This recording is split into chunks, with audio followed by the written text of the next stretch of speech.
Selected Talks of David Solomon, podcasts on topics ranging from Jewish history and the Bible to Jewish mysticism, philosophy and thought. To find out about David's talks, books and more, visit davidsolomon.online. And now, here's the lecture. It's nice to see everyone here for the beginning of a whole new odyssey and adventure. Let me just explain to you what we're going to do over the next few weeks, so that those of you who are in the wrong course can quickly find other things to do. Although I would venture to say that this is going to be exciting. I'll just wait for people to settle. So those of you who are here would probably be aware, this is a nice layout, I've got like a whole tarmac going on over here, would probably be aware that we're going to look at the concept of, it's like the United Nations, we've got names here and everything. Are these like the real names? Yeah. Very spitz. That we're going to look at the concept of kings and queens. We're going to look at the concept of sovereignty and the history of the kings of Israel. And over the course of the next few weeks, we're going to look at we're actually going to look at over 50 kings and queens. We're doing a 1,000-year period that really covers the whole range of historical personalities and events that incorporate this concept of the idea that the Jewish people have a king. It's not something that simply exists in the comic books. We actually did have kings and queens. It might seem a bit untenable now for us, although some are calling for that framework to be reinstituted. And there are obviously, with that kind of project, you have a number of different potential candidates putting up their hands. Obviously, my name, David Solomon, I'm clearly a front runner in that, but it's a fascinating journey. But one of the things I want us to bear in mind right at the beginning is that everything we discuss does have a kind of resonance or echo that we might pick up on today because of historical circumstances, and we need to always bear that in mind. What would it look like if we were to reinstitute that today? And what relevance is it? And why are we looking at this? And what does the idea of sovereignty give the Jewish people? And what does it detract from them? So we're going to look at a lot of people, but today I'm more or less going to kind of introduce the topic, and I'm going to background the rise of the concept of kings. And whereas, as I said, we're going to look at over 50 different personalities, today we're just going to look at two. And that, of course, is because the two that we're looking at today really act as the prototype for everything that's going to unfold afterwards. If we understand the personalities and the circumstances behind these two kings that I want to look at today at the very beginning of kingship, then it gives us an insight into what's going to unfold over the next 1,000 years. That's how significant it is. Come in. But of course, as with all things, we need to background it all. And it's warm in here, which is nice. Is everyone okay, temperature-wise? Yeah, everyone's good? Okay.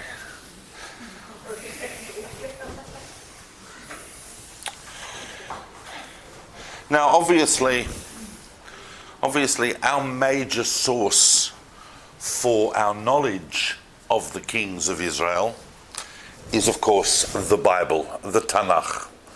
I know some of you who just sat in Paul's talk on biblical archaeology, right? So I'm sure he went into the idea that the Bible is not just a complex document in itself, but is complex from a historiographical point of view.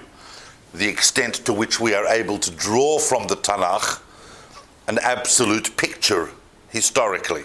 I'm looking around this room and I'm feeling that I might be able to have a little bit of latitude in what I can say about the Tanakh without people writing to the AJN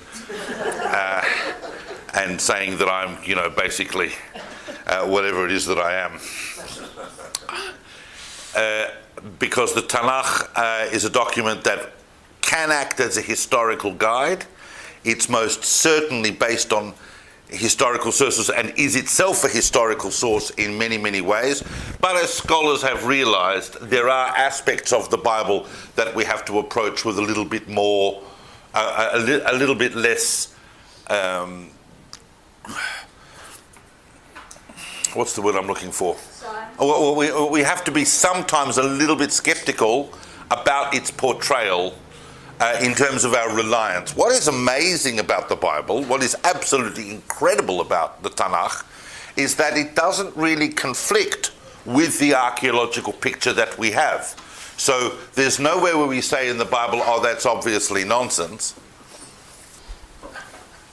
And I'm pointing to this right from the beginning because I want to talk right now about a bit of an issue in relation to kingship that really kicks it off, which is a kind of a paradox. And it's a paradox that anyone who has studied the Bible is aware of. And that is the fact that in the book of Deuteronomy, which is one of the 5 books, it's the 5th of the 5 books of Moses, the book of Sefer Devarim, there is a very clear injunction there in chapter 17, which Moses gives to the people as they're on the verge of entering the land, where he's reviewing all of the major issues and all of the major laws pertaining to building this new society that the Jewish people are charged with building in the land of Israel. There is an injunction there that says, Som tasim alecha melech, you shall surely appoint for yourselves a king. You'll place upon yourself a king. And then the book of Deuteronomy in the next few verses goes on to enumerate the various aspects of a king, mostly to indicate what a king should not do. Shouldn't have too many wives, shouldn't have too many horses, shouldn't do this and do that. And the king's job is basically to be a kind of a divine representative. Always bear in mind that when we talk about the concept of melech, we talk about the concept of a king, that is the only appellation applied to any function within the authority structure of Israel that has some kind of relationship with the divine. God is never called a prophet. God is never called a priest. But God is called a king. So when we are to appoint a king, we are appointing someone that has that kind of divine authority and that divine representation. And that's important to remember. So we have this injunction in the book of Deuteronomy. You're going to appoint yourself your king. You're going to come and you're going to say, oh, we want to be like the Goyim. It literally says that. We want a king. Now that seems apparently, and some of you will have already come across this problem, that apparently seems to conflict with what happens when we actually go to get a king.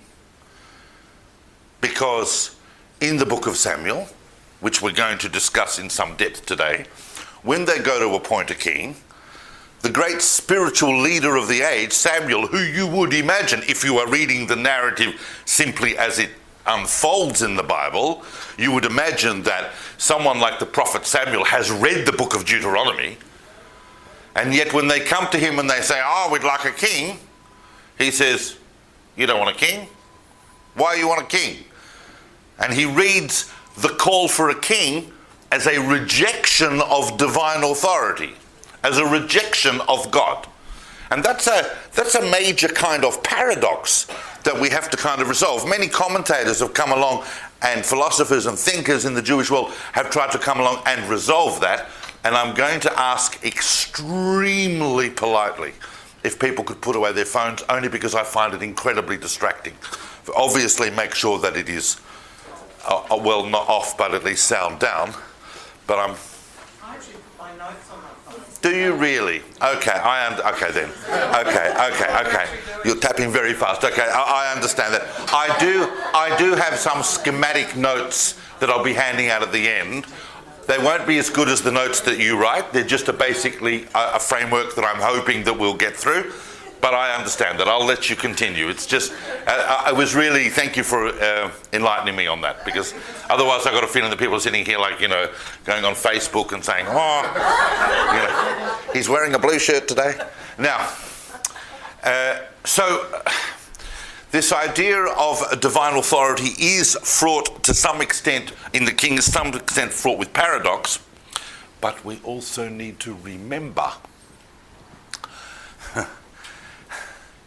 that the book of Deuteronomy itself, and once again I'm looking around the room and I'm kind of just flinching myself in preparation for any response to this, that the book of Deuteronomy itself might contain aspects that may have been revealed a little later than we may otherwise assume, and could carry a certain political agenda, and we'll look at that. There's a very, very distinct point in the history of Israel where the book of Deuteronomy fits very neatly if it was to have been composed then. I'm not saying it was, but I'm saying that we need to remain open to that possibility in terms of being able to resolve this apparent textual and historical paradox. Do the people of Israel need a king, and do we want a king, and what are the circumstances by which the notion of a king would arise, and would those circumstances be relevant today? That's what I want to look at primarily, and I'm going to set the scene, and then maybe in the second half after the break, not maybe but we'll look at the two kings that really embody the two fundamental ideas about kingship that emerge, and then for the next few weeks we're going to look at 50 people that really follow in that stream. The first thing we need to understand is, when are we talking about? Just let me... No, because I don't want people to think that I'm taking a totally skeptical view of Tanakh or the Bible. But what I am doing is I'm reflecting the contemporary discussion amongst historians and archaeologists today.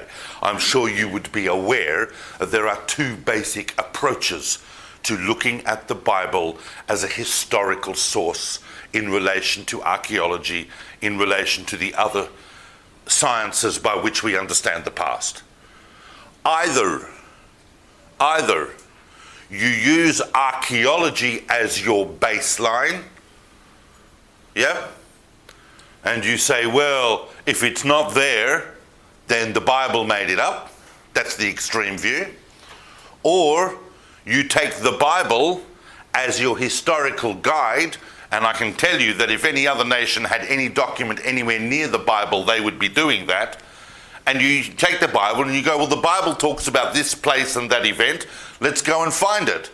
And you use the Bible in order to guide you to have a greater illustration of what's happening there. And the two of them together come to create our picture of the past. Both sides of this have very, very strong proponents and very, very strong and impressive archaeologists and historians on both sides. And what is remarkable about the Bible is that despite pushing, we haven't found any real conflict. In fact, it's incredible that the Bible is able to describe events of 1,000 years ago. No other document can do that. And reflect the historical picture that every other piece of data seems to conform with. So we don't want to get too overly skeptical about the Bible, but there are certain ways in which we need to, if we talk about it in a capital H historical document, we need to be a little bit skeptical and open our minds to the possibility of what's happening. But there's no question that the people of Israel, objectively, according to all opinions, had kings and queens. And it all starts, well, we know where it starts. Where are we now? What are we going to call now? 2000. I'm going to use the secular dating system. So let's call this 0. So that's 2,000 years. Sometimes we get blasé about this and we just shoot out these numbers, 2,000 years. Do you have any idea about, how many people around the world now are sitting in rooms discussing the history of their own kind of ethnic identity 2,000 years ago? And 2,000 years ago is kind of a little bit recent in Jewish history. But 2,000 years ago, so that brings us more or less to the end of the Second Temple period. And so the 1,000 years I'm really looking at is this framework here. And so we start off around about minus 1100. And what does the world look like in minus 1100? What does it look like? Well, it is really in the middle of this revolution that is happening that we call the Iron Age. There are now, it's now a kind of a complicated picture what we understand about the development of iron. Iron is a major technological shift for humanity. There had been iron around for a while. People had been using iron for thousands of years, but the iron that they had been using was more or less found iron.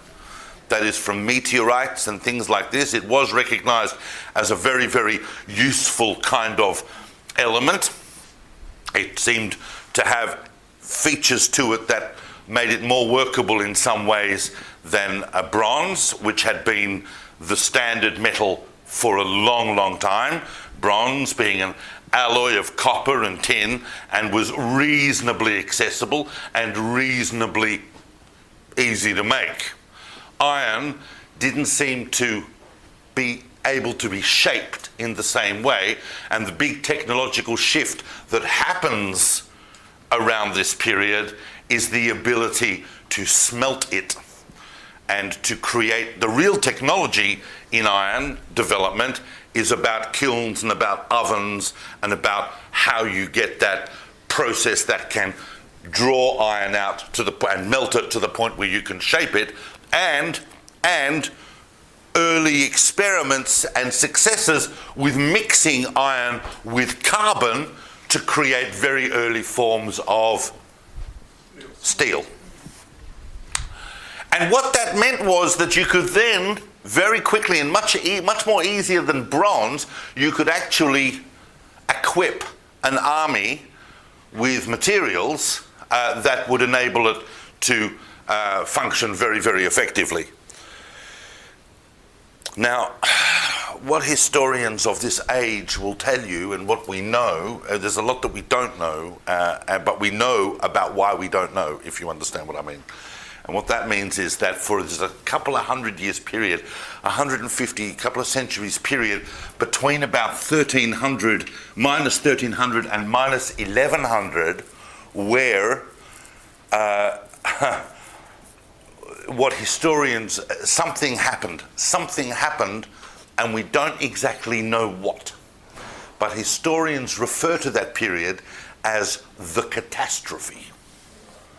And the catastrophe is that all the way, right across the band of civilization that went from Mesopotamia to Egypt, and that obviously includes the land of Israel, but this entire area, because trust me, in 1200 BCE, everything else was a bog. I mean, this was a bog, but this was like first-class bog, and everything else was awful. Or not awful, but no flush toilets. And everything from Mesopotamia to Egypt underwent some kind of destruction. There was a wave of destruction where, and we know at those archaeological levels that most of the places that of archaeological interest are burnt at that level and show signs of tremendous destruction, and no one really knows why. The historical circumstances behind the catastrophe, we don't know, but the whole civilization structure that had been built up between Mesopotamia and Egypt collapsed violently during those couple of 100 years. Now, historians speculate, I think I know why, but of course that's just an opinion, and some historians agree with what I think, or rather I agree with what they think, and others have different views. But it doesn't come as a surprise to me that as soon as you have an invention of a new technological device that can be used for weaponry, you're going to see a trail of destruction over a large area. But we don't exactly know the circumstances. What we do know is that in the wake of the catastrophe and the vacuum, the power vacuums created during this period, two civilizations of interest to us emerge in the Levant. Catastrophe was what year? They're placing it roughly between around minus 1300 and minus 1100. That couple of centuries period. It may have been a shorter period, but that's when they're locating it. A complete collapse of this civilization structure. Two new civilizations, both of which are in a sense comprised of displaced peoples, emerge in that vacuum in the Levant. One of those civilizations is a Semitic civilization comprised of a loose confederation of tribes who share a common ancestor myth. And that is civilization. When I say civilization, I'm using that term in inverted commas. I don't want people to think that, there's once again, no flush toilets yet, and there's no, there's no monorail, but that civilization which arises in the Levant of a Semitic origin and shares a common ancestor myth that they had been previously living in Egypt, and Egyptian society had collapsed also in the wake of the catastrophe, and this loose confederacy of tribes emerged here and takes on the name Israel. And the other civilization of displaced peoples that emerges in the Levant and in the southwest Levant during the wake of the catastrophe is an aggregation of people that had flowed in from the Aegean and Phoenicia, as well as some of the older Canaanite elements, and that civilization we now know as Philistia. Yes. So, it was definitely called Israel, not the Hebrews. Very, very good. Very good. Very good. Very good. Very good. Very good. Sorry? Come home with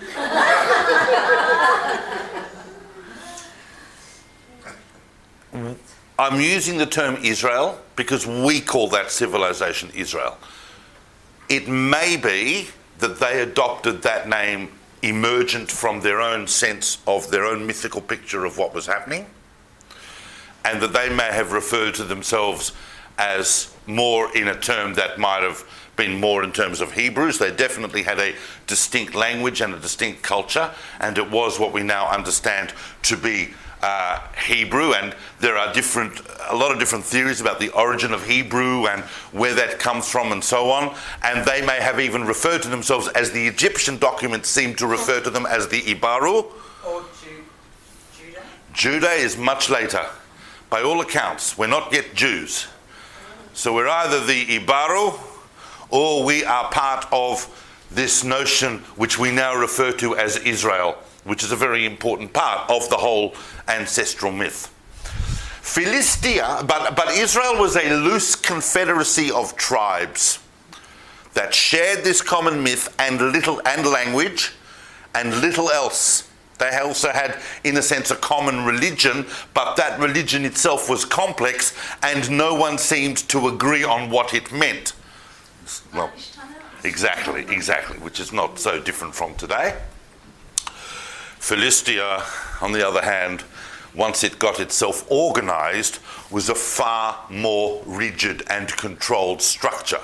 Philistia, based predominantly in the area that we would now call Gaza, but really as far as Ashkelon and Gath and Ekron and Ashdod and these other places,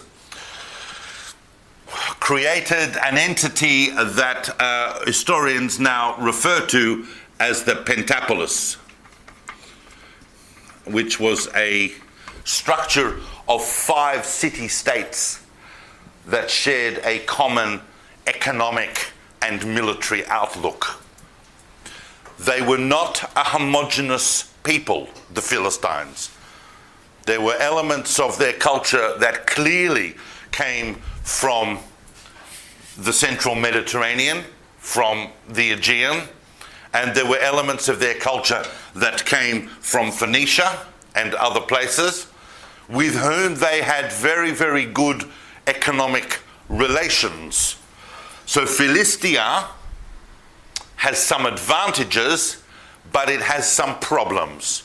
Similarly, Israel, who are inhabiting the interior and the hinterland of the Canaanite regions, have advantages and problems. Philistia's problem is, its advantages are that it has very good economic relations with Phoenicia, so it partakes in that whole coastal economy that is happening there. It's extremely important to understand the influence of Phoenicia, which is kind of like Lebanon and that whole coastal region around there, in terms of the trade that was lubricating the economies of all of these places. Philistia had access to the iron that was being developed by Hittite and other civilizations also in the general Middle Eastern area.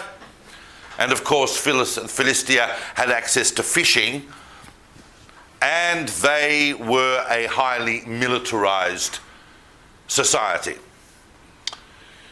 Their disadvantage is that after a certain point, when your population gets to a certain point, and all of you who start civilizations will know this, when your population gets to a certain point, there's something you need beyond economic connections. Well, you need government. The Philistia had government. It had kings in each of these city-states. It was very controlled. But what you need an agriculture base. You need farming. You've got to give your people wheat. You've got to give your people basic staples for which you need land, and you need arable land, and you need land that you can cultivate. That is precisely what Israel had. So Israel did not have any of the, and I'm using Israel as that confederacy of tribes, did not have access to the coast really economically, and they didn't have iron. They didn't have iron. They didn't have access to iron. And they didn't have the same kind of military setup. And they were a much less controlled society. But they did have land, and they occupied some of the most fertile parts of the whole of the Levant, particularly the Jezreel Valley and so on, and what was going to become known as Samaria, as well as even parts of southern Israel. Don't forget that if you look at the geography of the whole of the Middle East, the line that shows you where cultivatable land, which depends purely on rainfall, is a line that goes something like that. I mean, not including Egypt, because that depends on the Nile, and not including southern Iraq, Mesopotamia, which depends on the rivers, but pure rain-fed cultivation comes just on the top of the Negev and that part of Israel. So Israel had land, and obviously it got to the point where Philistia with its militarized society and a growing population it needed to feed, started to make incursions into Israel and into the land that was occupied by this civilization in the center of the country. Everybody follow that picture so far? Yeah. So just to be, well, two questions. So Israel was separated from the coast. Yeah, pretty much. So Judea area is what Yeah. Okay. At this point. And the other thing is that you made a distinction, I think, well, is there a distinction between Israel and ethnically Hebrew? Because you talk about... Well, we're going back into the mists of the past. Yeah. If we use the term Israel, we're using that as a collective to describe this entity that is going to become the kingdom of Israel. Yeah. And at this particular time, just as this lady said, they might not have seen themselves as that. They might have seen themselves as people tend to identify their own cultures primarily by their language, as well as by their place. But they are developing a whole type of understanding of their place in the world, and a religion that is based on the uniqueness of their location, with very, very strong Semitic elements involved. Now, that is the situation that is described primarily by which book of the Bible?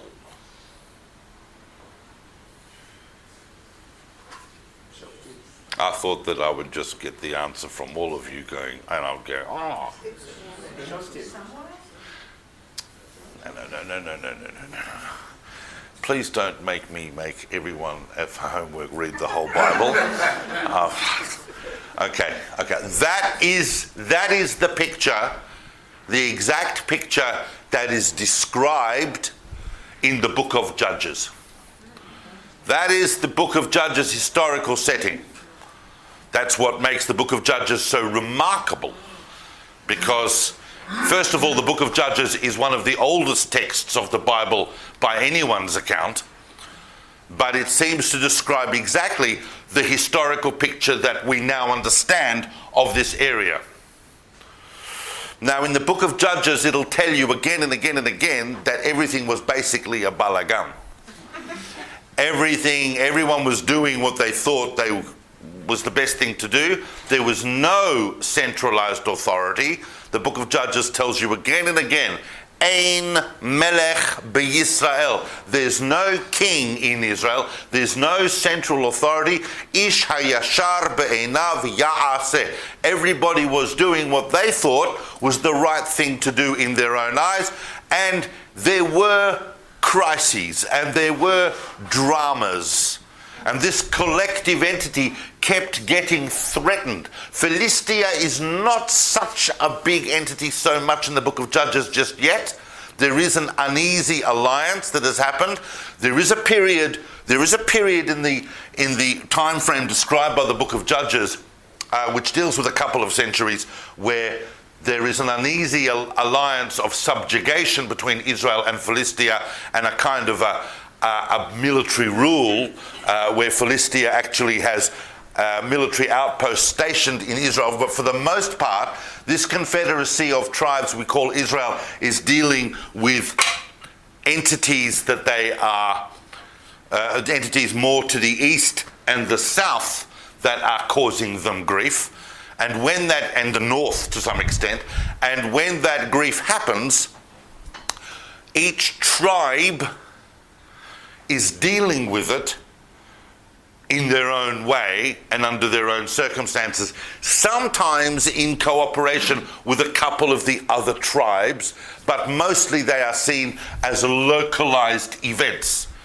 If something happened in the north of the country and that tribe had to deal with it, then the closest tribes to it might get sucked into that drama, but it wouldn't affect anyone else. This is a very, very important thing to understand. There was no real cooperation between these tribes. Incidentally, also, it's important to remember that some of the tribes were shifting their locations. Famously,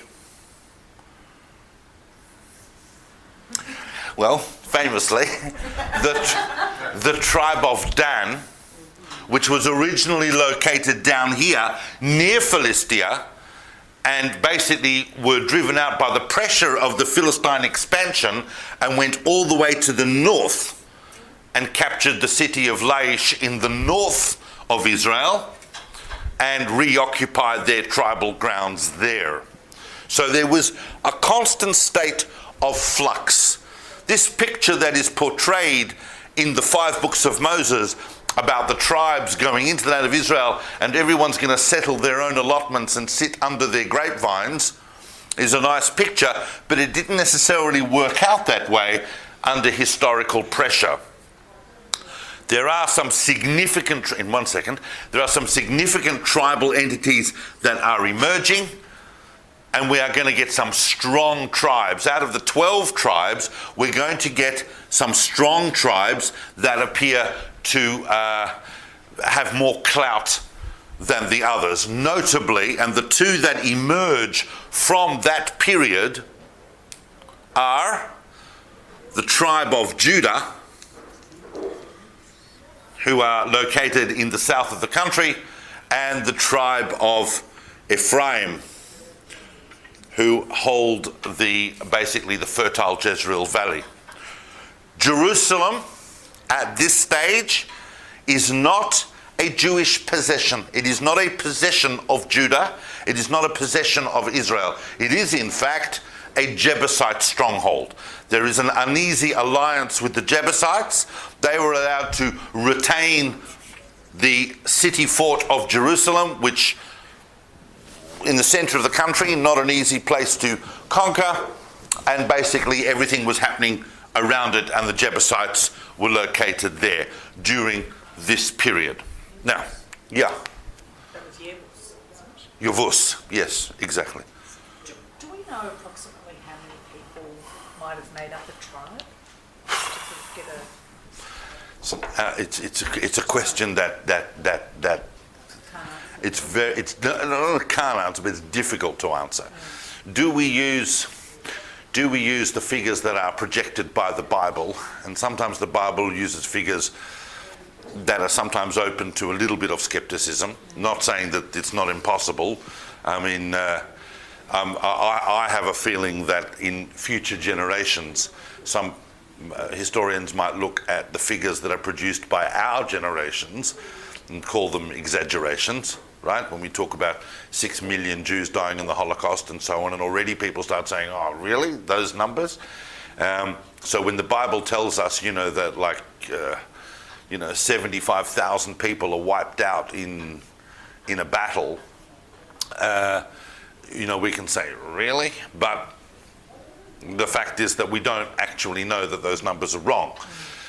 But it would seem to me that maybe in this area, in Israel, if I was to take a kind of a general stab at the picture that's being produced by both the Bible and historians, is that there's 1.5 million people living in that area. But that itself could be at the upper scale of it, and there may be a similar number in Philistia, if you account for everybody, based on the numbers that are given in the description of the battles. So you extrapolate from battles, but no one's going around with a census form then exactly. Did you have a quick question? Go. Because I'm not so savvy with the Bible. That's okay. I'd like to know about the penis circumcision, when that comes in. I mean, are these people on the right have had circumcisions and these ones have not? How do we know? Yeah. How do we know? Yeah. I, with everybody else in the room, when you paused after the word penis, all of us were wondering, where is this going? But obviously you're asking about things like circumcision, which is a good question. And in fact, we have direct references to that exact concept. One of the distinct features of this Semitic society, and they were not the only one to do this, but they made a big deal of it, was in fact circumcision. Circumcision was actually known amongst other Semitic ethnic entities here in the Arabian Peninsula and so on, but they made a big deal of it, and the Philistines did not. Yeah. I have a similar question. You've given all sorts of reasons: agriculture, availability of seed. You've united these loosely, but you don't mention monotheism.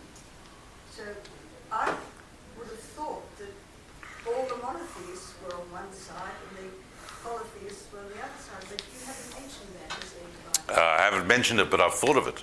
And I was thinking of it even though I was talking. But the picture is complex. The picture is complex. I will grant you this. That's a good observation. But I want to be honest about it, because it's very easy to go in and saying, these people believed in one God and they said the Shema every morning and Judaism itself, or was going to become Judaism, the religion of Israel, is in a state of evolution and flux. There may be aspects of it that you wouldn't necessarily recognize, and there may even be aspects of it that the Melbourne Beth Din wouldn't exactly call kosher. There is an evolution of the idea, but, and what's very, very important about what you said, is that there is a distinct notion of monotheism as a contrast to paganism that is evolving. And the main difference between monotheism and paganism at this stage, there's going to be other differences that are going to emerge, but the main one at this stage is that monotheism demands not only a belief in one entity, one divine entity, but that there is an ethical relationship that is demanded of human beings. The extent to which the emphasis on that ethical relationship is placed is open to discussion at this very, very early stage. It's going to become a priority. It's going to become a priority. But I'm now located at this very, very early stage. Also, you only have to read the book of Judges to realize who has read the book of Judges. So it will astonish you. If you look towards the end of the book of Judges, and in fact I have to deal with that now, because otherwise we won't get anywhere. And you read the story like the idol of Micha, and that basically anyone could set up their own cultic religion in Israel and have heaps of people follow them.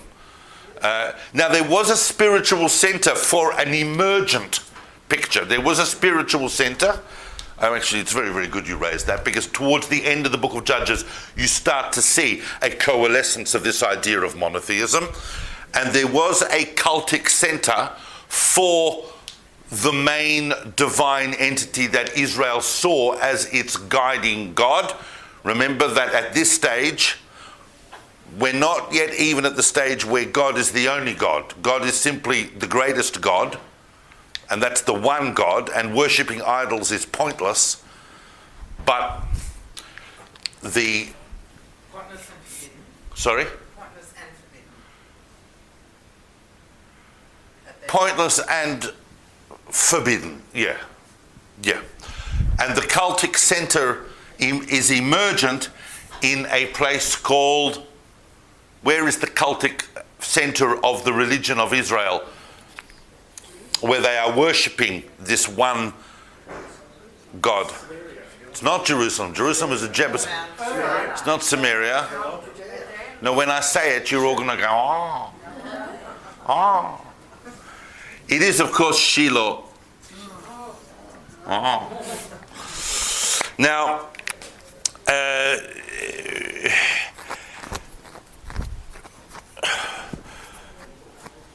no one gave thought to the fact that there could be a centralized authority of the tribes. So much so that one of the great judges that's talked about, one of these heroes that emerges in the book of Judges, because every 30 or 40 years you would have a crisis that would have to be dealt with by one of these heroic figures, and they would emerge, deal with the crisis, and then retire back to the farm. There was no thought that they would then establish some kind of ongoing authority. The greatest example of that in the book of Judges is, of course, Samuel's not in the book of Judges. Samuel's in the book of Samuel. The book of Judges has quite a number of heroes in it, but the big hero for this point about saying, I'm not going to rule over you, and my sons are not going to rule over you. I'm not interested in a king. I'm not interested in being a king. They came to him, they said, we want you to be our king. You are amazing. And we want you to be our king. And he goes, I don't want to be your king. I want to go back to my farm and paint. No, he didn't say and paint, but Who was that? After he smiced Midian, the Midianites. Here. Huh? Who said it? Gideon. So Gideon, have a read of it. Chapter 6 and 7 of the book of Judges. Amazing story. And they went to Gideon and they said, be a king. And he goes, I'm not going to be a king. And my sons, as it happens, after Gideon died, one of his sons then decided, oh, you know what, Dad was wrong. I think I will be king. But he didn't last long. And so this is illustrative of the fact that not only did they not have a central authority, they didn't really want a central authority. But the expansion of Philistia forced all sorts of different pressures. By the time we get to after 1100, especially by the time we get to around minus 1050, Philistia is really attempting to expand. They are highly industrialized relative to that time. They are highly structured. They have a very, very strong and disciplined army, and they are making serious incursions. As I said, to such an extent, they even caused the forced removal of one of the tribes of Israel to the north. And the big decisive moment that shifts everyone's consciousness about all of this, when suddenly people realize, oh my gosh, we really need to change the way we're doing things, was, of course, I like this pink, but it's not really appropriate. The Battle of Epochs. Now, at the Battle of Epochs,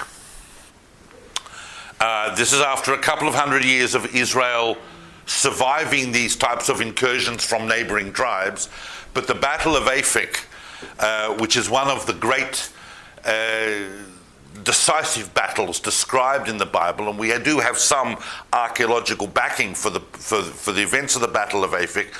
At the Battle of Epochs, not only did Israel lose that battle and undergo tremendous incursions by the Philistines, by Philistia, but they also lost their greatest cultic objects, because the Ark of the Covenant, by which time we had now developed to the idea that this God that had taken the tribes of Israel out of Egypt and had settled them in the land, had a covenantal relationship with Israel.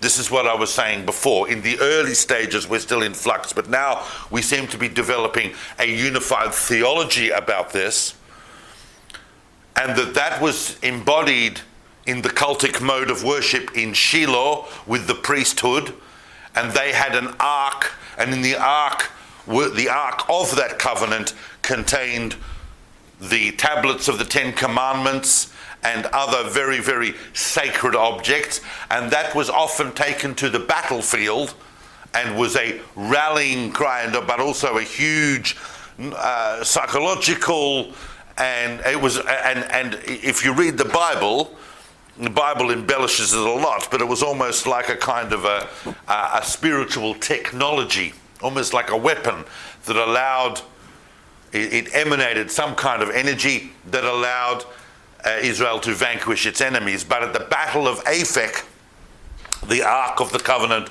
was captured. It was subsequently returned. But it was captured. And this caused a big shift of thinking amongst all of the tribal entities in the land of Israel. Some years after Epochs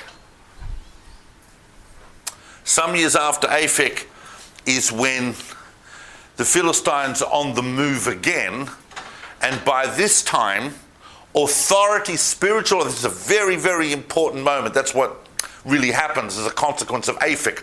One of the consequences of Epochs was not just that the nation was shocked by the capture of the ark,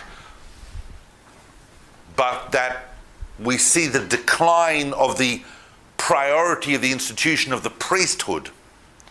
The whole of the priesthood underwent a kind of deconstruction, and what arose in its place was the beginning of the notion of the prophet judge, the shofet, who was also a navi,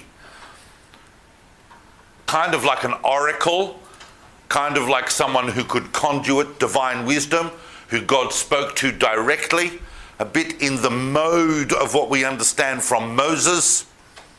Yep. And that, of course, is embodied in the figure of the prophet Samuel. Samuel is kind of like a Moses figure. He's not a priest. He's not a king. He's a prophet leader. He's not just sitting in a cave somewhere and people go and ask him questions. He is roving around the country and he's guiding the nation to what they should be doing. So they're a nation. These tribes are now definitely a nation. Yeah. They're now an the word means nation. Yes. I didn't know that. Can we just step back a moment?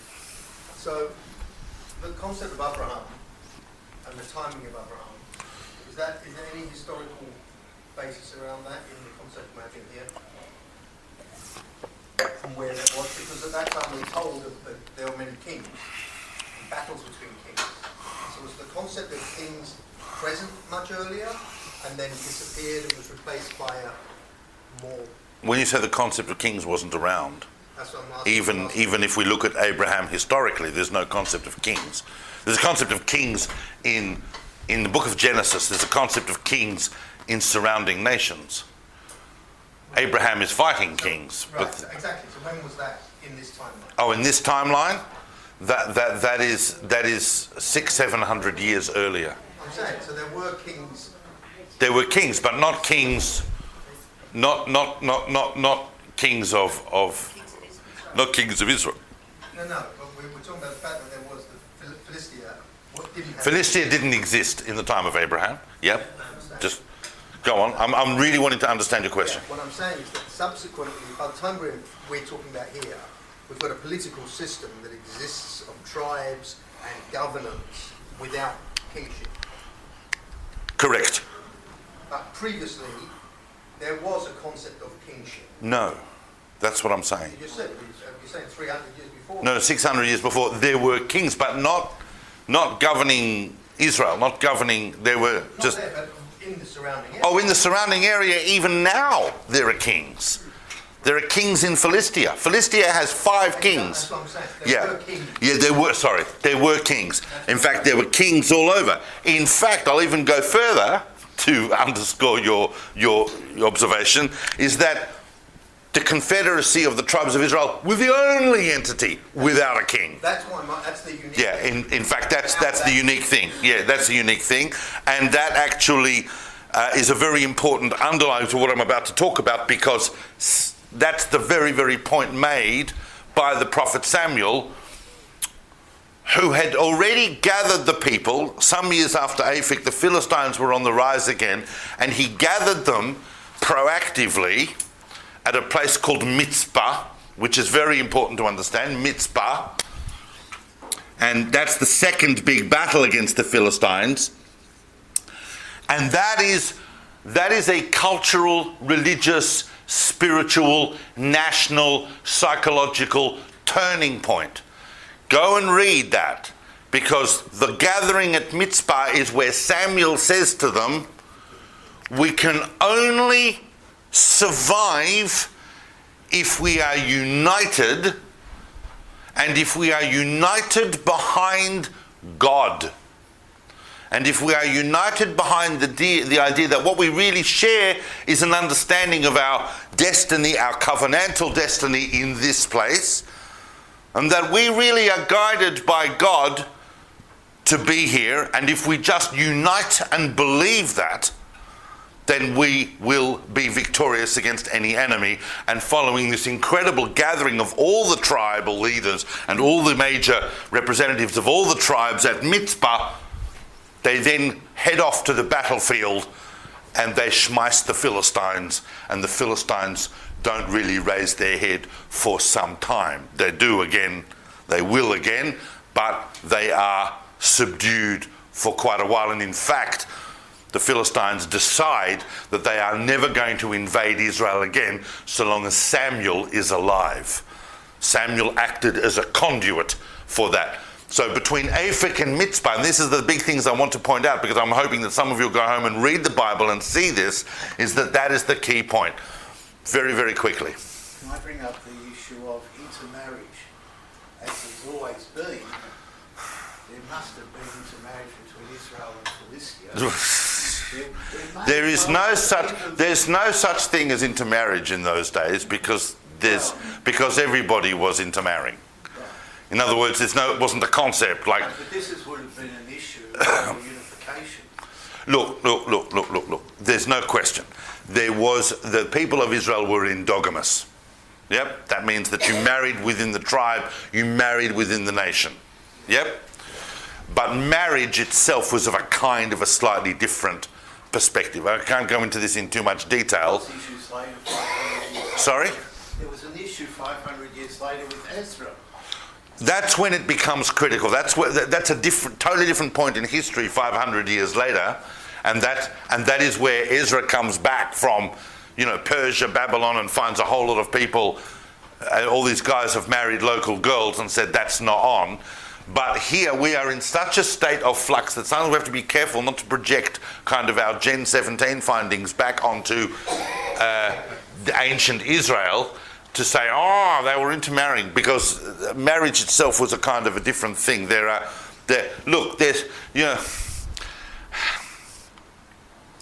Like with some of these figures that are some of the great heroes of Israel at this time, it's nothing for the Bible to say, he was wandering around there and he went and he visited a harlot.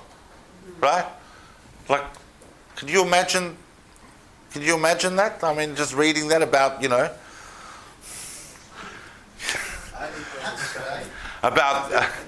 know what I'm saying? Like, so it's a bit different. And marriage itself, it was a different kind of thing. But yes, it's a good point. They were endogamous. They did try. What was of concern was this circumcision issue. That was definitely of concern. So, when Samuel got old, we're going to take a break in a couple of minutes, because I've said it now. We really need to. If we don't, we're going to be in trouble in terms of what we've got to talk about.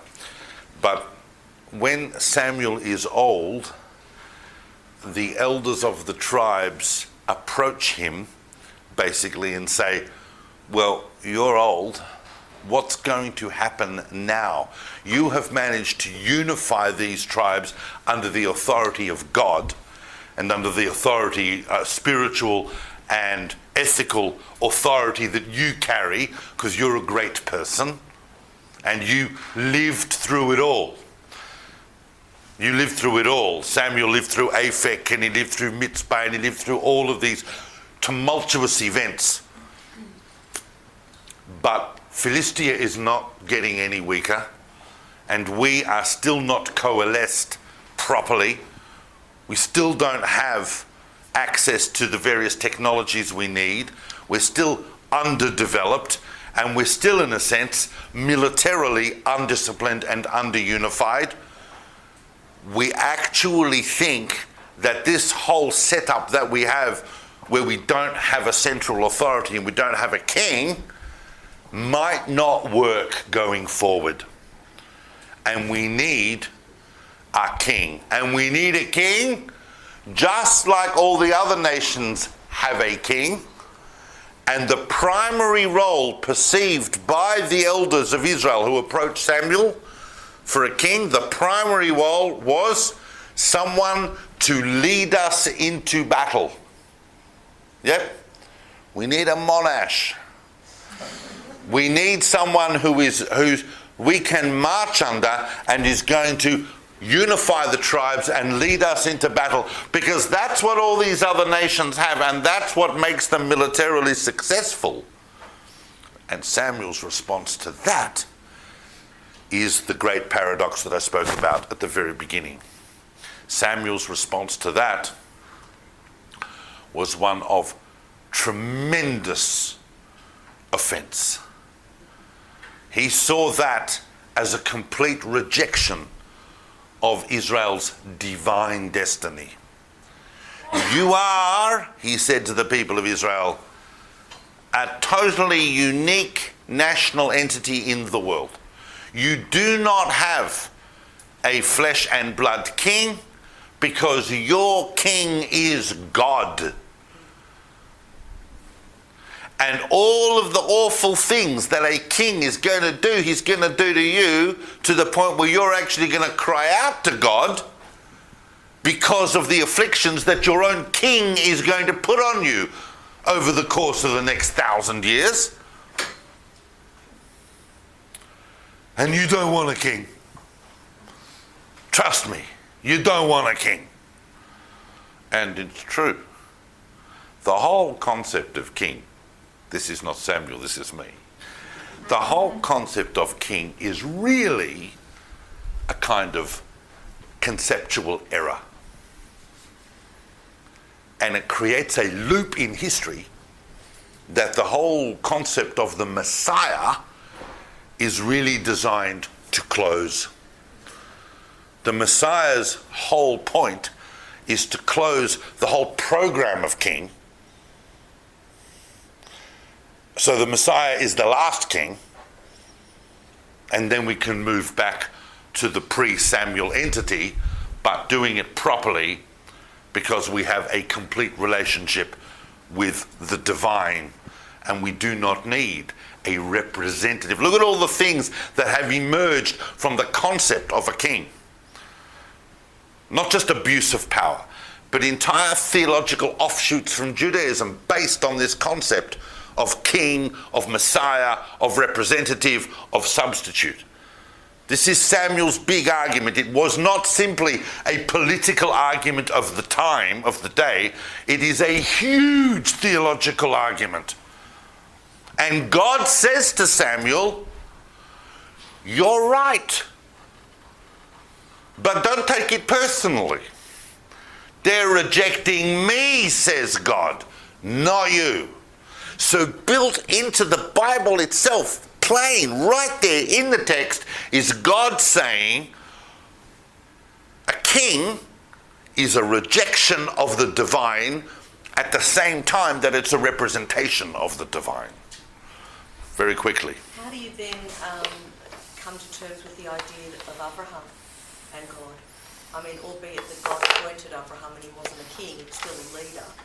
Can you interchange the word leader and king and say what's the difference here? No, because I believe totally when I read the story of Abraham and when I think about the concept of the Avot and I think about Abraham, I don't think of Abraham as a type of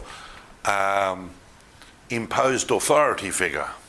Abraham is someone who literally is encouraging people to be the best that they can be and to bring out the spiritual potential of the world. Abraham is simply the proto-tzaddik, the proto-righteous person that believes and has an ethical relationship with humanity and with one God.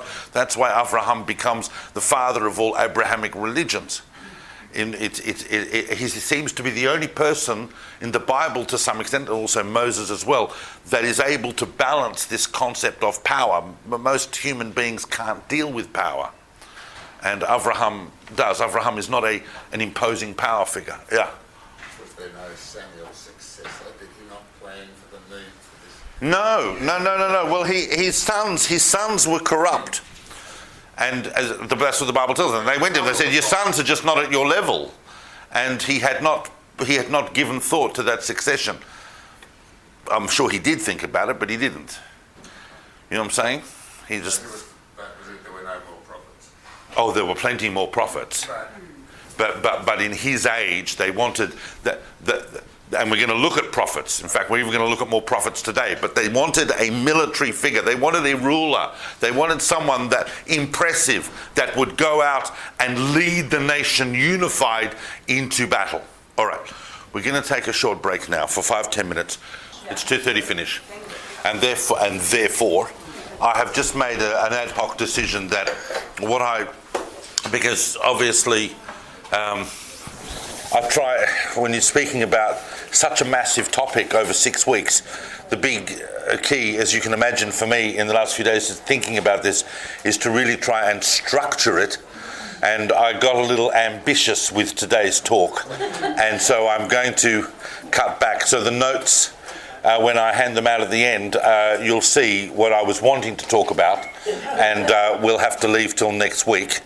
And I got a feeling that I think that I just need to take it a little bit slower. Also, some of you, those of you who are asking questions about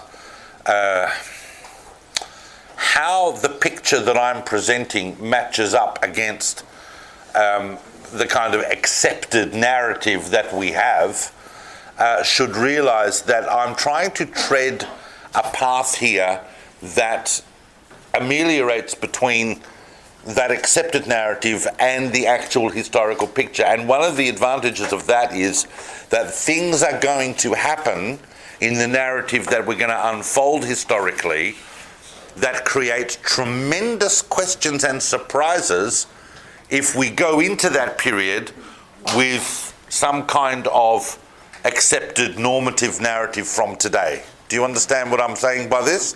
If we look at everybody running around there as pure monotheists and against intermarriage and against all the rest of it, the things that we take for granted in the Jewish world today, and we go back and we project it back there, we're going to have even more questions. So I'm just treading carefully. I'm not saying that there isn't some kind of coalescing happening towards a unified concept of God as a single entity with ethical demands, a universal God. But that picture that we have is really about to evolve in the next few hundred years in this very complex interplay of kings and prophets and priests and so on. The Jewish contribution to the world is always ongoing.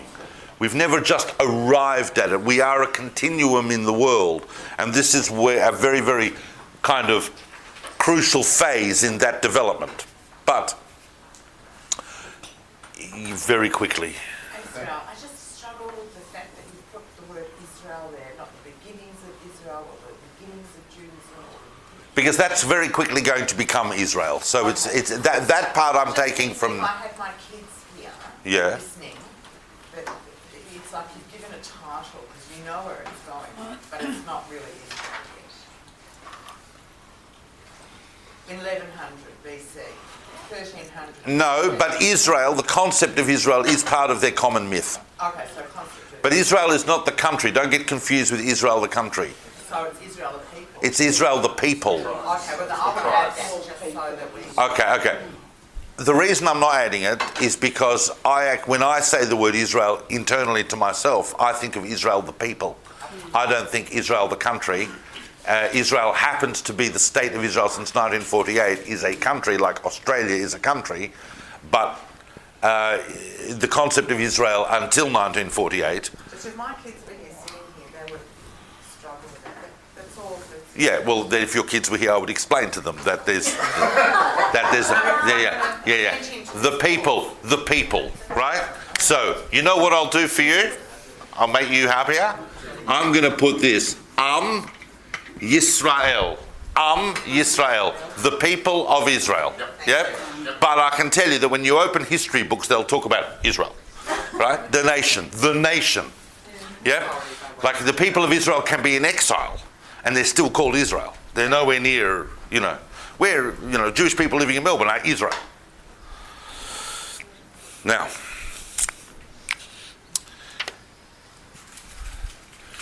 there's a very, very important incident that I did not mention before the break, and it's pivotal. It actually, really I should have discussed it before I discussed the Battle of Epochs, and that is something that it was remiss of me, and during the break I realised that I hadn't mentioned it, and it's very, very crucial.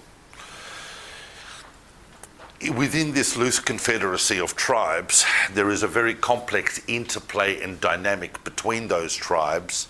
As I said, sometimes there are alliances of 2 or 3 tribes at a time that affect or try and resolve a local crisis. There's no overall consensus. Until the end of the book of Judges, when all of the tribes come together to do something horrendous. And that is the almost complete genocide of one of the tribes.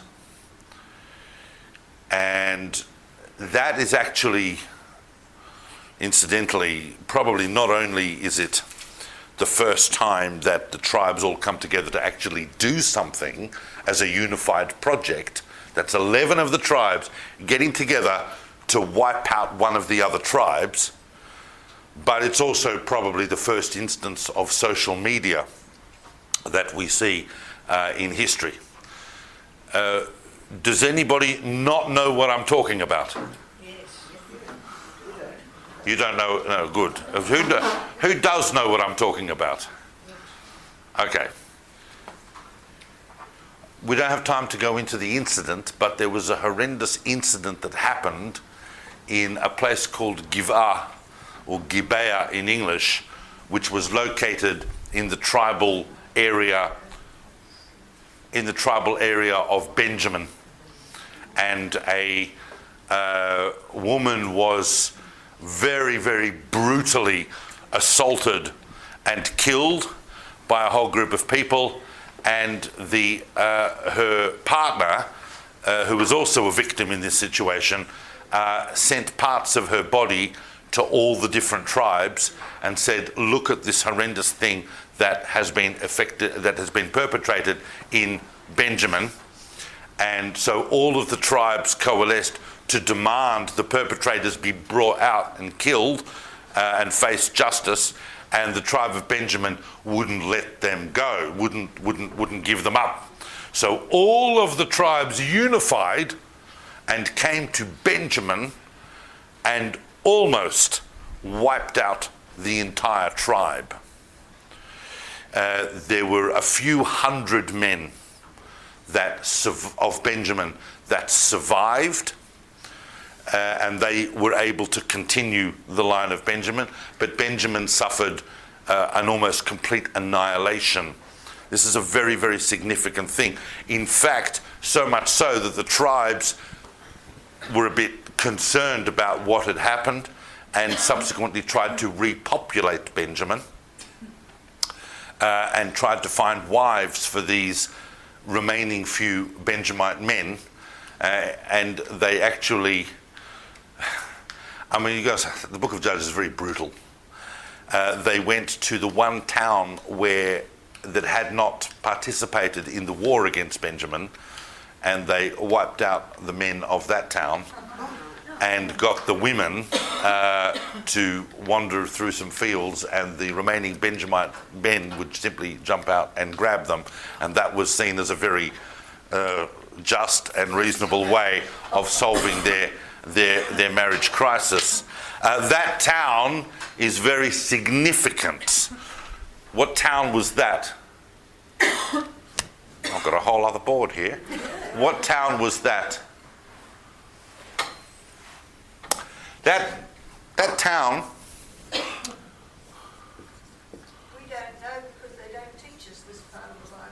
I wonder why.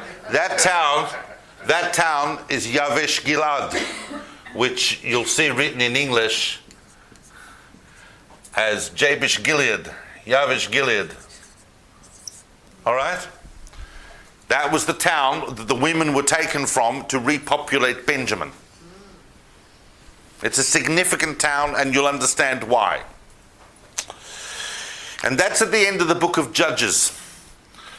So when we enter the next book of the Bible, which is the book of Samuel, and Samuel is the massive transitional prophet, as I said, that oversees the rise of the concept of the king, that in fact Benjamin is really a very, very reduced entity. So much so that they hardly contributed. Only a few men actually from Benjamin went to fight at the Battle of Epochs, because it had taken quite some years to repopulate Benjamin. And that is why it is remarkable, and in a sense why Samuel is a master politician. One of the reasons, Howard was talking to me during the break about how could it be that there were no kings in Israel, even with the tribes not having their own local kings. There must have been an adherence to some kind of origin story or origin idea about them being an entity on the land, and I'm granting that for sure. With all of the flux and uncertainty that we have about what people actually thought in this period, what is almost definite is that they did ascribe to a certain kind of narrative and myth that they all partook in, that saw themselves as a different kind of entity in the Middle East, a different kind of nation, a different kind of destiny. But they, as I said before the break, they went to Samuel and they asked him for a king. And one of the great problems is that who's going to be that king? Especially now that we have quite a strong contest for power between strong tribes like Judah and Ephraim. Who's going to be this king? It's all very well asking for one. How do we elect them? And Samuel was in the fortunate position of having a rather intimate relationship with God, and God said, don't you worry about it, I'll find the right person. And that of course led to Samuel selecting the first king of Israel, who amazingly was chosen from the tribe of Benjamin. It's very important to understand that Benjamin had undergone a horrendous history in recent generations and had been deeply reduced and was now considered kind of like everybody looked down on Benjamin. It was a masterstroke. And the person that he chose, of course, to be the first king of Israel was, of course, Saul. And Saul was a farmer. He was a son of Kish. He came from Gibeah itself, where the family had holdings. His father was a respected elder who participated in various tribal councils and so on. But once again, Saul was as surprised as anybody when, and those of you who are familiar with how this happened, Saul was in fact a very, very reluctant candidate. He was an ordinary person. He was a farmer. He was tall. He was, by all accounts, quite a hunk. And we know that because we know that he stood head and shoulders above everybody else, but we also know that when he went to visit, the Bible tells us that he went wandering with his servant because they lost a flock of donkeys. Don't know if donkeys are a flock. What's a flock of donkeys? What's a collective for donkeys? Doesn't sound right, not a flock. They lost some donkey, a herd, a pack. Good, they lost a pack of donkeys. and they went wandering looking for it, and they ended up near Ramah where Samuel was living, and so they thought, you know what, we'll go and ask the prophet. But while they're having this discussion about whether to go and ask the prophet, all these young girls are kind of giggling and laughing and flirting around Saul, because he's kind of like this dude that's standing there. So we know he had a certain charisma, but he was a fairly ordinary person. He had a wife, he had a concubine, as you do, he had a few kids, and he was basically a man of the farm. He wasn't even really a military person per se. But he went to see Samuel, and as soon as he walked into Samuel, Samuel was given the green light and said, see this guy standing here asking about his donkeys? Anoint him. He did. And Samuel anointed, but a kind of a bashful charisma. And he anointed Saul, and Saul's first reaction to this was one of complete confusion. All I wanted to do is ask the prophet if he knows where my donkeys are, and he ends up anointing me as the king of Israel. And no one was told. It was a very private business. He took him out in the field. He says, I'm anointing you to be a ruler over Israel. Right, that's pouring the oil on his head. That was the mode by which, we didn't even have a mode by which the king was supposed to be appointed. The Torah, the 5 books of Moses, does not say when you have a king, you're going to anoint him. Very, very complex and detailed rules about how you anoint the high priest, but nothing about a king. So everything was a bit ad hoc. And Samuel poured some oil, smeared some oil on him, and said, I'm the prophet, you're now the king. And Saul says, what do I do? And Samuel said, I don't know, just go home. So he went home. Interesting, very interesting metaphor that Saul was looking for lost donkeys. It gives us a kind of a slight insight into the nature of Saul and the nature of how he was sent to rule. When we look at future king, like we look at David, David's told, you're going to be a leader, you're going to be a shepherd. Yeah, you're going to actually lead. But Saul is wandering, looking for his lost animals. And that's kind of the feeling you get about Saul. At which point, shortly after, Samuel reconvenes all of the tribes of Israel.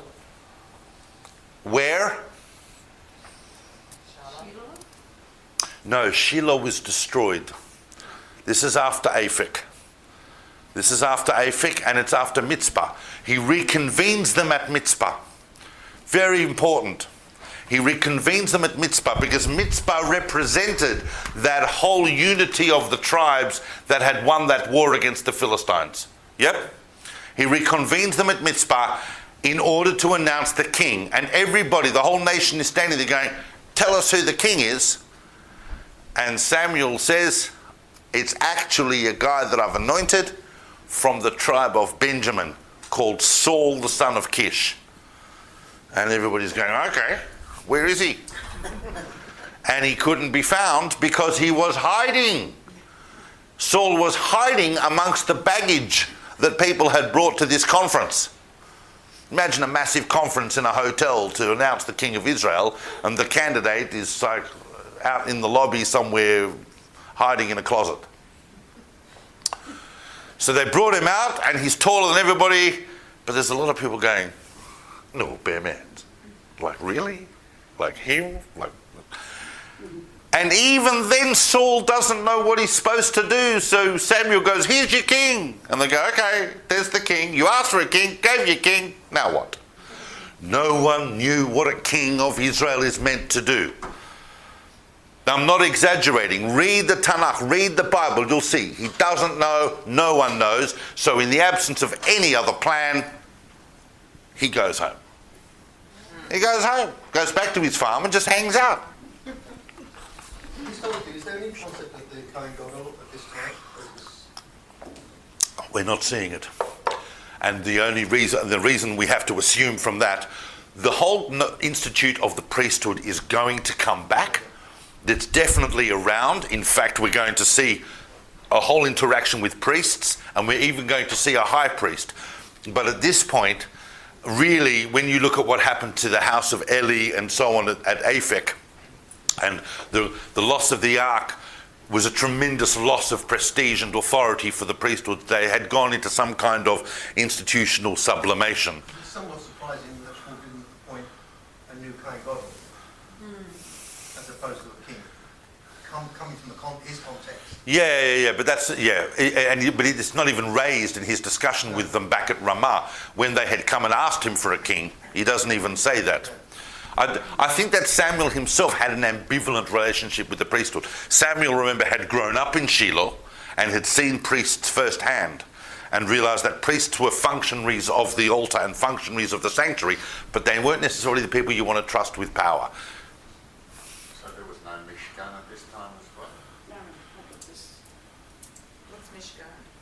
Mishkan was the forerunner. The Mishkan, no, there's no, the Mishkan was after Aphek. The ark was taken by the Philistines and then returned, and then was sitting at Kiryat Yarim for a while, and at various other places that the ark was located. But there's no concept of the Mishkan. They had built a tent for the ark, so it could be housed with dignity, but there's no Mishkan. All of that was destroyed at Shiloh. Mishkan is the tabernacle that was built in the desert to house the ark. Didn't David recover it from He Shiloh? recovered the ark. From Shiloh? No, not from Shiloh, from where it had been in various other places. Yeah. In fact, we know that Shiloh was destroyed because not only does it talk about it in the Bible how Shiloh was destroyed at Aphek, but hundreds and hundreds of years later, when the prophet Jeremiah is warning people of the destruction of the temple, and it's worth saying that because we're in the 9 days right now, the 9th of Av is this weekend, he talks about the fact that if you don't believe that God will destroy the temple, then go and look for Shiloh today. So Shiloh and the sanctuary were destroyed, but the ark was still around, but it was housed at different places. Saul goes back to Gibeah, and he's basically there, and he's farming. He's literally is the king, but only in name, and only because Samuel smeared some oil on him, and only because Samuel announced him at the big conference. But there's no other program. He really, really doesn't know what's expected of him. This is amazing because it shows us that not only weren't used to having a king, even when they got one, they didn't have any idea what a king is supposed to do. Which also, by the way, would probably happen today, I would imagine. But Saul was of a nature where he wasn't going to try and assume powers. He was given a retinue of soldiers that were following him around that probably annoyed him more than anything else, but he was just a farmer. That changed, and this gives us an insight into the nature of the early concept of a king of Israel. That changed when one of the adversaries of Israel, not from Philistia, but from a neighboring ethnic entity called... sorry? Can you write neatly? I can't read You do realise that few people say that, because I'm actually... Well, sometimes this is below the line is scribble, but that's very neat. Exactly. That's neat. Yes, I agree. Okay. Saul. There is an ethnic entity called Ammon, the Ammonites, and the Ammonites had threatened a town here, Yavesh Gilead, came back into the story again, because Yavesh Gilead was under siege by the Ammonites, and the Ammonites said to them, subjugate yourselves to us. And they said, okay, we don't really have any choice here because Israel doesn't have a unified army. And we don't really have any kind of mechanism by which we can resist this kind of subjugation. So we'll come out tomorrow and we'll formally surrender.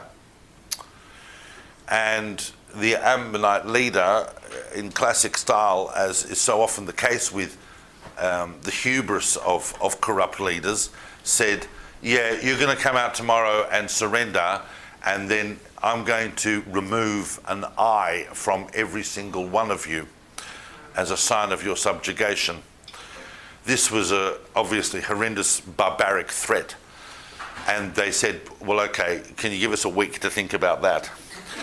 And during that week, they sent a message in desperation. They knew that there'd been this kind of king dude that had been appointed. So in desperation, they sent a message to Saul. And that is the moment at which Saul begins to take on a new persona, because he is suddenly becomes emotively engaged. Till now, we've seen Saul as just a farmer who just wants to be a nice guy farmer and not really involved in any of the current issues that are threatening Israel. Now Saul becomes incensed, and he takes the yoke of his oxen, this obviously kind of this big wooden thing that's sitting on his ox's neck, and he breaks it into 12 parts, and he sends a part to all of the tribes of Israel, amazingly reflective of what had happened at the end of the book of Judges. And he says, any tribe who doesn't participate with me in this war against the Ammonites to save the town of Yavesh Gilead, what I've done to this yoke will be done to them.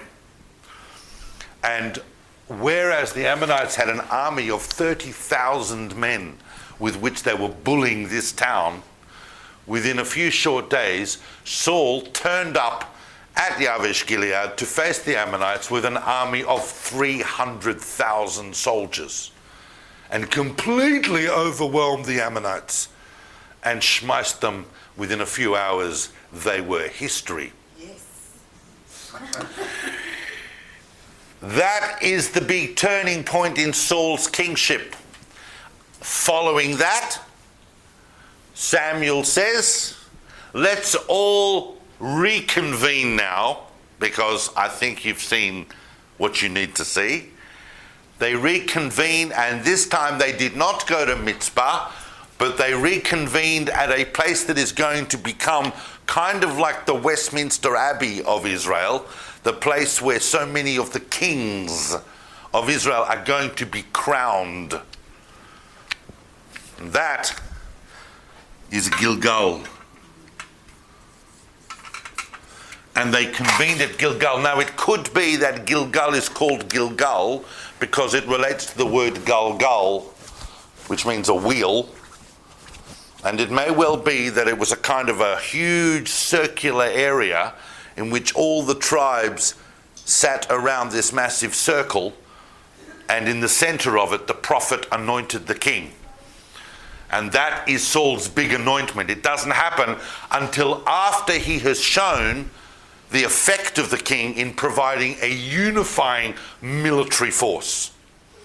And from that moment, Saul is now Melech. He's now king. And he builds himself a palace, and he is now the king.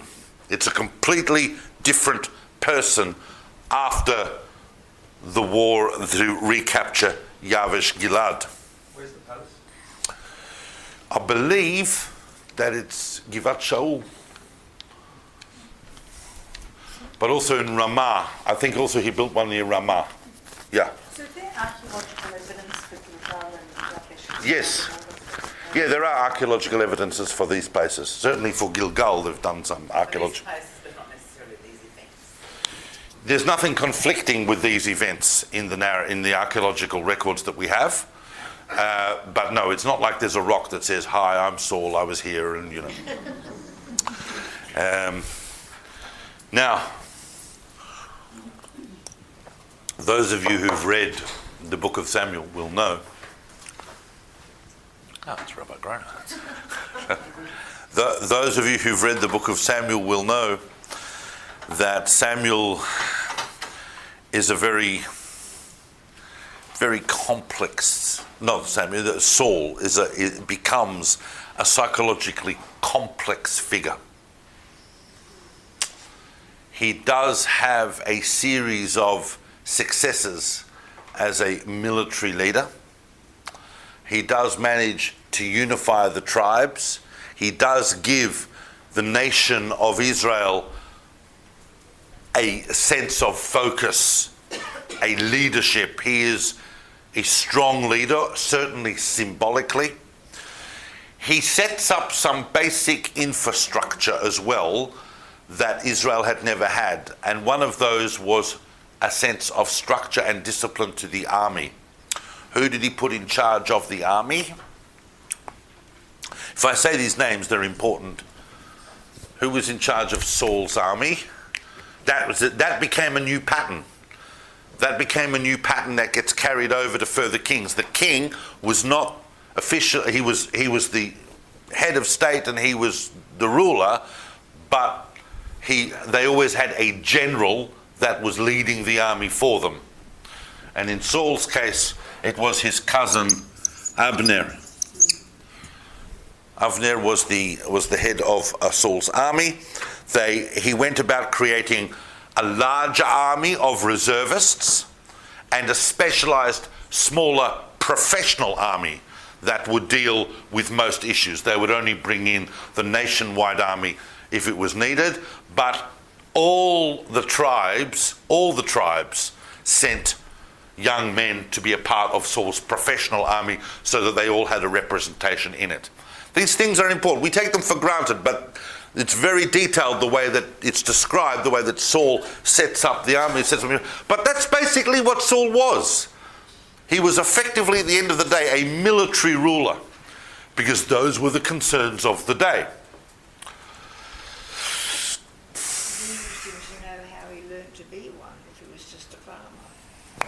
I think he had good advisors. Avner and other people seem to have a more of a grip on military culture and strategy than Saul did. Now,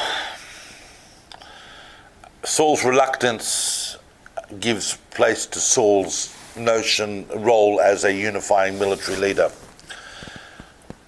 But Saul also realized that he had to develop some kind of relationship with the prophet Samuel. At the end of the day, what we start to see are the cracks in the institutional authority of Israel. Who at the end of the day is the ultimate authority? Is it the king that has been anointed by the prophet and who is a kind of divine focus of representation for the divine, this concept of melech? Or is it the prophet? Or is it the prophet who has a direct conversation with God? Who is actually the final authority? And all of that got tested big time with Saul, with Shaul. Of course, in the famous... this is after some serious successes in battle. Saul also has a son, several sons. His most famous son, of course, is... No, David is definitely not Saul's son. But Saul's chief ally and head of his army is Avner, and his son is Jonathan. Also a tall, young, strapping man of tremendous ability. And if you read there, you'll see that Jonathan is not just simply another figure. He, alone with a small cohort, took out an entire Philistine garrison. He was a tremendous warrior and a very, very likable fellow. In fact, in one incident, and here is the other cornerstone of that complex interplay of authority. You've got the king, you've got the prophet, and you have the people. There is a huge incident where the people stood against the king on a certain decision in relation to Jonathan, who Saul had accused of betraying him, and the people said, we will not let that happen, we will not let you punish Jonathan. So Saul was caught in this vortex between the people and the prophet, and his own desire to be the authority figure he needed to be. And all of that came to a head in the famous chapter 15 of the first book of Samuel, which I'm sure you're all familiar with. You are, because when I tell you what's in it, you're all going to go, oh, that's it. I knew that. I didn't know it was chapter 15, but I knew it was that. Do tell. Saul is told by Samuel that God wants him to make a war against one of Israel's traditional enemies from the Torah. Israel has lots of enemies. Had lots of enemies then, has lots of enemies now. Israel had a very big enemy that emerged from the 5 books of Moses. The only enemy that Israel was told they actually had to wipe out, not just defeat. And that, of course, was the nation of Amalek. Saul was told to go and fight Amalek and wipe them out. This is a divinely ordained genocide. I'm not going to go into the nuances and details and problems of that right now, because that would take us in another direction.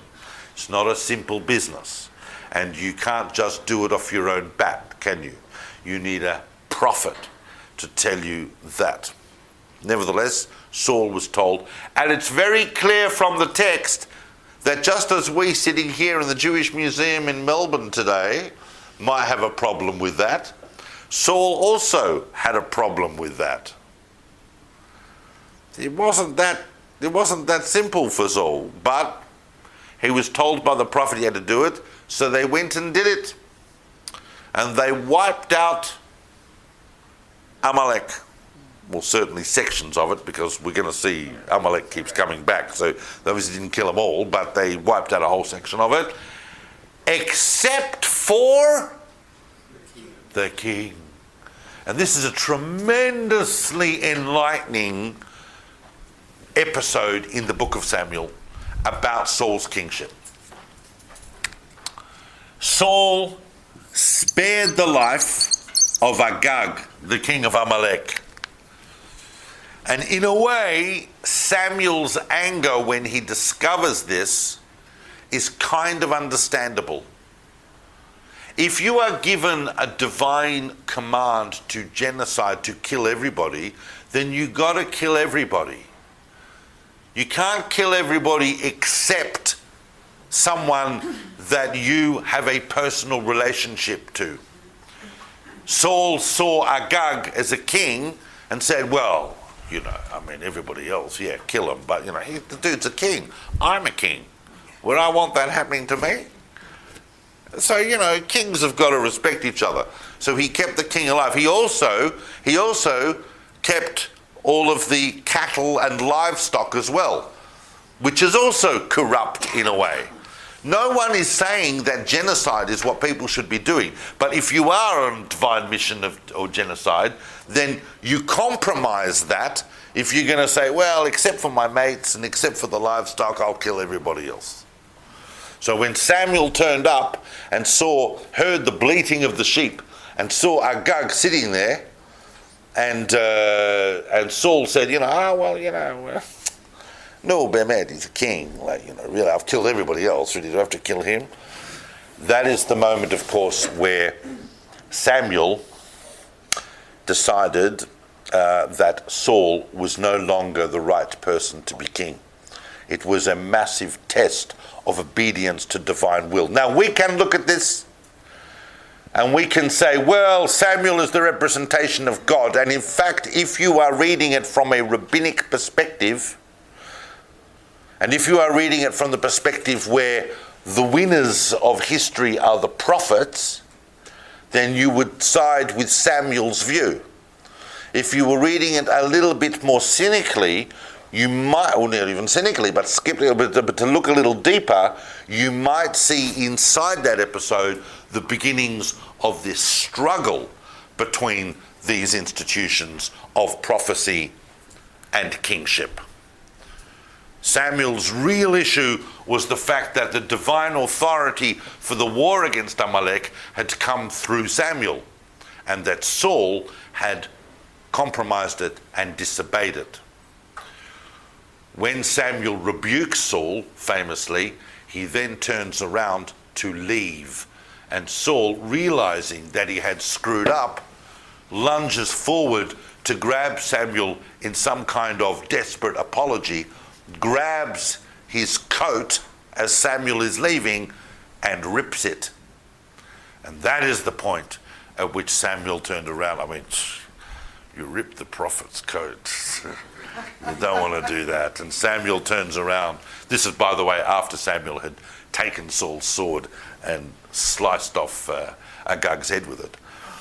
And then turned around, marched out, and Saul lunged forward, ripped his coat, and Samuel turns around and, of course, utters the famous words, "Just as you have ripped this coat, so shall the kingdom of Israel be ripped from you and your family." Of course, this was massive, because by this time, Saul had realized that he was king. He started to understand the potential of being a king, and he saw the kingship as something that he would be able to confer on his son Jonathan, and would have an ongoing destiny of kingship for the tribe of Benjamin. Kings do get concerned about their succession, and they do want to see their children, their sons, their grandsons take over after them. This was a very, very big moment. That then, of course, plunged Saul into one of world literature's most phenomenal descriptions of clinical depression. Incredible. And he becomes depressed. And he actually even starts kind of losing it. And he loses he loses his military prowess. They're still okay, they're still secure, but things are no longer as they were, and the Philistines are starting to expand again. Saul loses it right at the moment where Israel actually needed a strong, moral, and secure leader. Immediately afterwards, Samuel realizes that it's not so simple, the fact that Saul's going to lose the kingship. Saul is going to have to be replaced. And replacing Saul is not going to be a simple business. However, God says to him, and it's really, I've got to tell you that God does not get invested after this in the kings, except on a couple of occasions during the next few hundred years that we'll see. Only once or twice does God actually get involved, and even that is only in the northern kingdom, and we'll discuss all that next week, what that means. But Saul, God tells Samuel that he is going to enable him to find the next candidate. And of course, that next candidate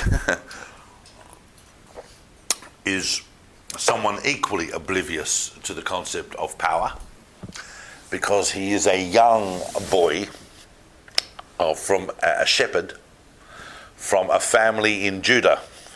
He's not the oldest son, in fact he's the youngest of like 8 brothers, and he is hardly known by anybody, and he's a young boy who spends his time wandering around the fields, playing musical instruments and looking after sheep, and generally wasting, No. Joseph is way back. And so Samuel goes to the house of Yishai, goes to the house of Jesse in the town of Bethlehem, and ends up having a bit of a meal there, and ends up anointing David. Takes David aside and anoints him. Had to be kept very, very quiet. Not only, if Saul had found out, not only would he have had David and probably his whole family killed, he would have had Samuel killed. Saul was not to know. So much so that when David was brought in to play music for Saul, because people had mentioned his name as someone who could come in and play the harp nicely, that Saul's sitting there and he doesn't even realize that David has actually been anointed as his successor. No one knew about this. But of course, David's big moment, and we will, obviously I wanted to talk about David today, but we're already almost at 2:30, and so I'm not going to be able to, clearly it was way too ambitious to talk about Saul and David today. And so I'll restructure it. So we won't just talk about David next week, we're going to talk about David and the generations following. David's big moment, of course, is Goliath and the battle against Goliath, in which and every single line there, have a look at every single line is a metaphor. He rejects the king's armor. Saul says, take my armor. He goes, no, it doesn't fit me. And he goes and he kills Goliath. We'll look at that next week in a little bit more detail. But that's the moment really where you start to see the psychological cracks really, really begin with Saul. Because this 14-year-old boy went out and fought this massive giant and no one else was willing to do it. And of course, subsequently, in the course of his breakdown, Saul develops this unbelievable obsession. So the last few years of his kingship, he's actually employing the resources of his entire professional army, running around the countryside in what is effectively a civil war, trying to capture David and quell the whole rise of David's popularity. This, of course, also created tremendous complex dynamic with the tribe of Judah. If you're trying to hold the tribes together, and Judah was increasingly becoming more and more dissatisfied with Saul's rule and more going over to David's side. David had his own issues with Judah. He had to placate the elders of Judah before he could move forward and become a king in his own right. But and of course, what really did Saul's head in, beyond everything, was not only did he have this upstart threat running around, but of course David had become best mates with Saul's son Jonathan, and David had married Saul's daughter Michal. So it was his son-in-law, his son's best mate, and his biggest threat. And he's running around. Of course, that was the famous thing when he said to David, yeah, I'm okay if you marry Michal, but as a wedding present, I want you to give me, as a bridal price, I want you to bring me 100 Philistine foreskins. And in fact, he gave that challenge to him, completely assuming that he would be killed doing it. And that's flashing at me. And David, not the foreskins at the phone, and David came back with 200 foreskins and so on. So now we have got to the end, and Saul ultimately, I'll tell you what happens. Obviously, we'll look once again. We'll go over this a little bit next week, but in the end, David's picture in all this is very complex. And you can read about it, but in the first book of Samuel. But Saul eventually leads the army out against the Philistines in the famous, fateful battle at Gilboa. You know where Gilboa is, and some of you have been to Gilboa. And in fact, what's the famous kibbutz there? That creates most of the cucumbers, the pickled cucumbers that we eat come from that region. But you can still see Gilboa, and it was on that Mount Gilboa. Obviously, some of you are aware that on the eve of the battle, Saul had gone to visit the witch of Endor and had raised Samuel from the dead to ask him, because Samuel had died, to ask him how this battle was going to go. And Samuel had said to him, how's the battle going to go, Saul? I'll tell you. This time tomorrow evening, you and your sons are going to be with me. And Saul and Jonathan and all his sons in this incredibly pathetic scene are overrun by the Philistines' army on Mount Gilboa and are killed. Saul actually asks his sword bearer to help him die because he doesn't want the Philistines to kill him. And the Philistines took Saul's body and severed its head and stuck it on a pike outside the walls of the city in Philistia. And a very brave group of men went and salvaged Saul's body and brought it back and gave it proper burial rites. Men from where? Yabesh Gilead.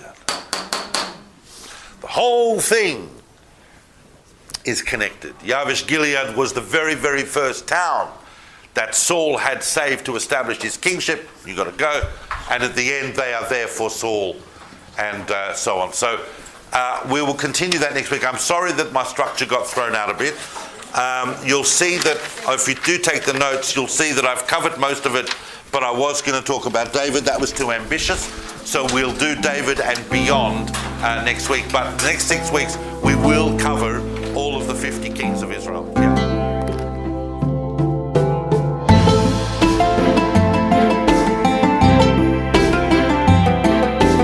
Thank you for listening. To find out more about David Solomon's books, recordings and classes, or to support his work and teachings for just a few dollars a month, visit davidsolomon.online.